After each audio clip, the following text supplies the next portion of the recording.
Winning formula time on Vikings Game Plan. Welcome back to the TCO studios. Paul Allen, Ron Johnson, Vikings Game Day Live, Fox 9, and comedian, VEN contributor, and from Vikings.com for a second consecutive week. Cy Amundson is back with us to go over the winning formula into this Lions game, and we begin with Kyle Rudolph. Kyle has come up so clutch in so many ways, Ron, more so than just the one-handed grabs. Kyle's been clutch. It's great to see. Yeah, we joke about him being the red zone reindeer this time of the year, but honestly, if you look at the last 6 games, the start of the season, he had 0 touchdowns.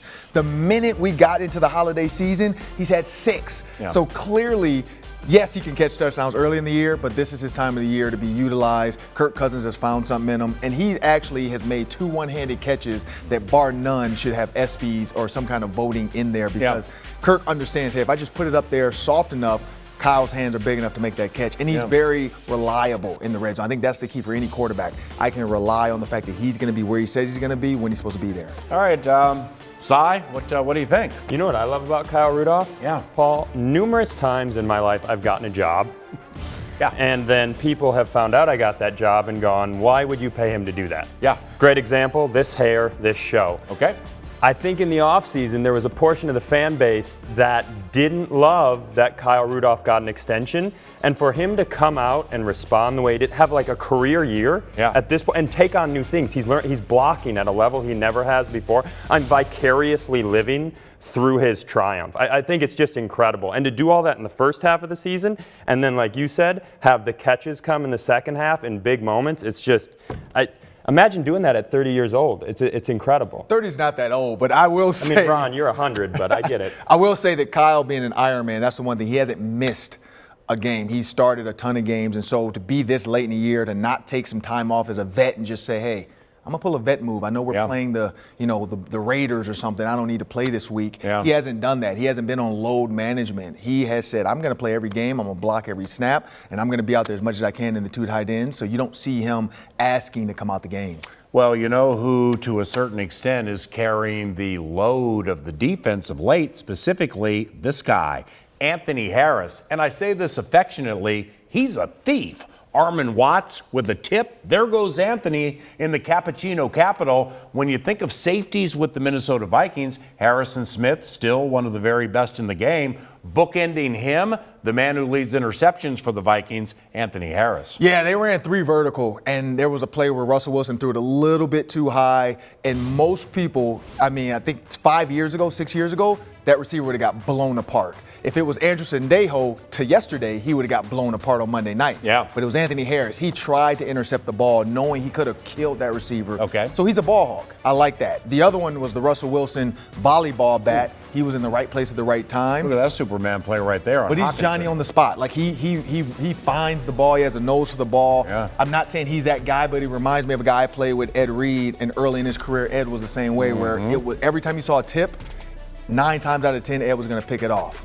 And Cy, he was undrafted out of Virginia. Quite a nice find, Anthony Harris. I think that's the fun part, man. I think as a fan, there's 2 types of undrafted players, because there's a lot of undrafted guys in the league, but there are guys who they carve a niche out, they can gun on special teams, and they're a 4th wide receiver. And then there's the Thielen-Randall route, where all of a sudden every year you go, oh, they got better at this, oh, they got better at that.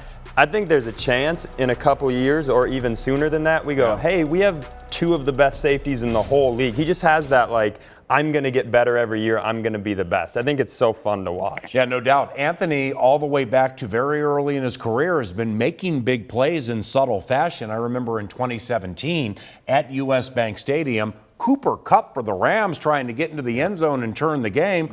Boom, Anthony forced a game-turning fumble. Vikings went on to win that game. Now, they have the Detroit Lions this weekend at US Bank Stadium, and the Minnesota Vikings, like a fair amount of teams, with all due respect, have dominated Detroit during the course of the series. In fact, the Vikings had a very impressive offensive showing earlier this year at Ford Field. So when it comes to Detroit dominance, Diggs' dominance against Detroit, Ron, what do you think? Yeah, Diggs just has a knack for the ball when it comes to Detroit.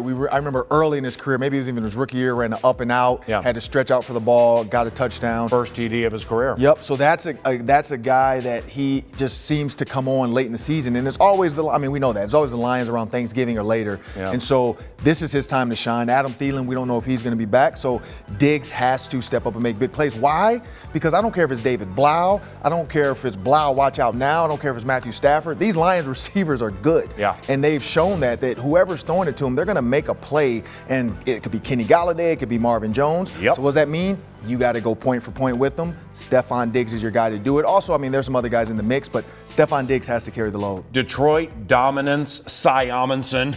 Oh man, Detroit, home of Kid Rock and Matt Patricia's beard, which makes him look like he loves Kid Rock. I remember being a kid playing Detroit. I'd get the schedule and I would literally write W's in September on both the Detroit games. It's not that way anymore. Unfortunately, Matt Patricia, despite loving Kid Rock, he's good, man. And Bob Seger?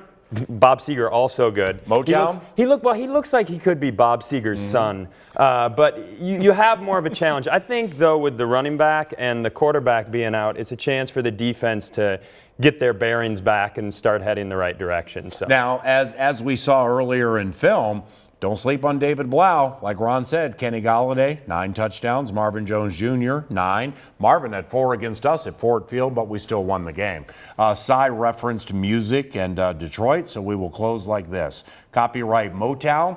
Ain't too proud to beg for a Minnesota Vikings victory against the Lions. Cy Amundson, Ron Johnson, Paul Allen, Vikings Entertainment Network. Bye.